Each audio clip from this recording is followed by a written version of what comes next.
"Mark, after 17 years, we're removing your position," my boss stated bluntly. "Please empty your desk by the end of the day."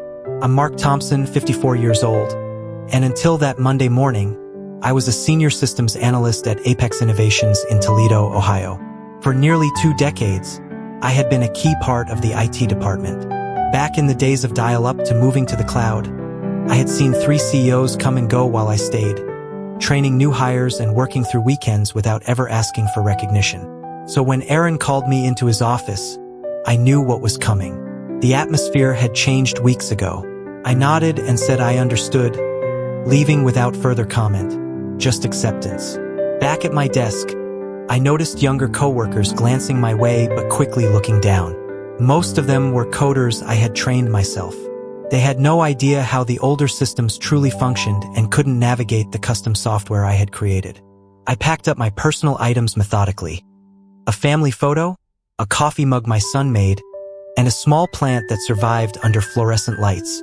Sarah from marketing stopped by, her face tight with concern. "This is ridiculous," she said. "You practically built this place." I shrugged. Companies can change direction without warning. As I left, Aaron stepped out to watch me go. No goodbye, just an observation to ensure I left. What they didn't realize was that I had become the most essential person in the building. I documented everything and, years ago, set up security measures to track unauthorized access due to a prior issue. In my car, I looked back at the 12-story building, realizing the security badge I had just surrendered had been renewed 16 times. I drove home knowing Wednesday would be interesting. I had been with Apex since it was just 2 floors in a business park. My daughter, Mia, was now finishing grad school. I had always turned down offers from other companies because I valued loyalty. 6 months ago, Aaron brought in a consultant, David Kelly, dressed sharply, often whispering with Aaron when I walked by. I started noticing my access to certain areas quietly being modified. I could have protested but decided to keep quiet and take notes. The morning after I was let go, I sat in my home office, not feeling the need to rush anywhere. Andrea, my wife, brought me coffee, knowing I needed time to process. After she left, I retrieved a flash drive from my desk that I kept secure, containing data I had backed up years ago for tracking purposes. I started reviewing files, internal emails, and financial records.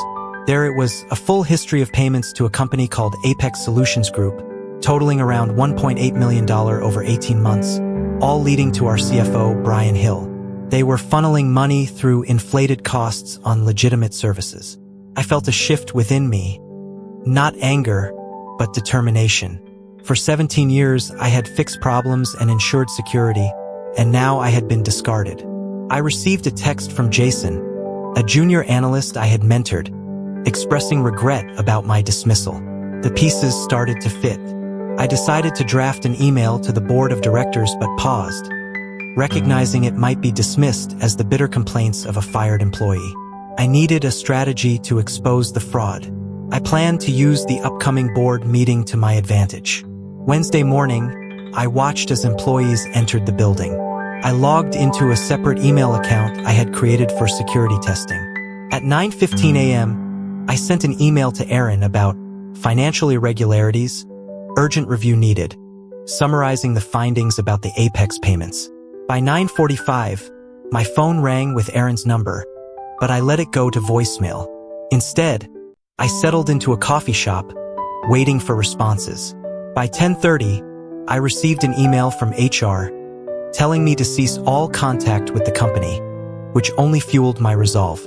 That day, I accessed my safe deposit box, finding another backup with critical information, showing Brian had personally requested increased access to the financial systems right as the issues began. I understood that they wanted to prevent anyone from discovering their wrongdoing. I compiled everything into a report and reached out to Robert, an old board member.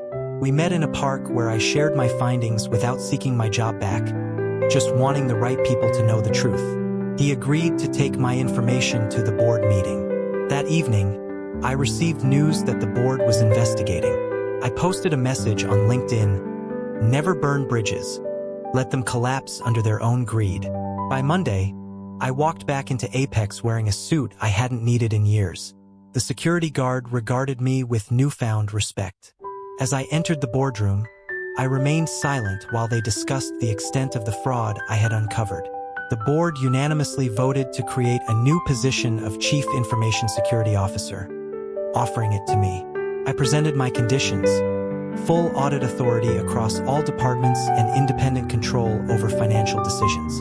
The CEO glanced at my terms, surprised. "This is unusual," she commented. "So was stealing $5.2 million, I replied. I stood firm, stating, "You have until noon to decide. I have other offers." At 11:47, they called back, accepting my conditions. 6 months later, I sat in my new office, managing security protocols and overseeing my old team, including Jason, who now ran daily operations. A knock at my door drew my attention. Andrea stood outside, smiling. "Ready for lunch?" she asked. As we walked through the office, the conversations faded to respectful silence. They understood the changes and knew I could have harmed the company instead of saving it. Outside, the October sun warmed our faces. My phone buzzed with a message from Robert, confirming the board had approved my budget increase unanimously. I smiled, appreciating the trust placed in me. "Just thinking about bridges," I mused, reflecting on the ones that had stood strong after adversity. I had built this one right this time.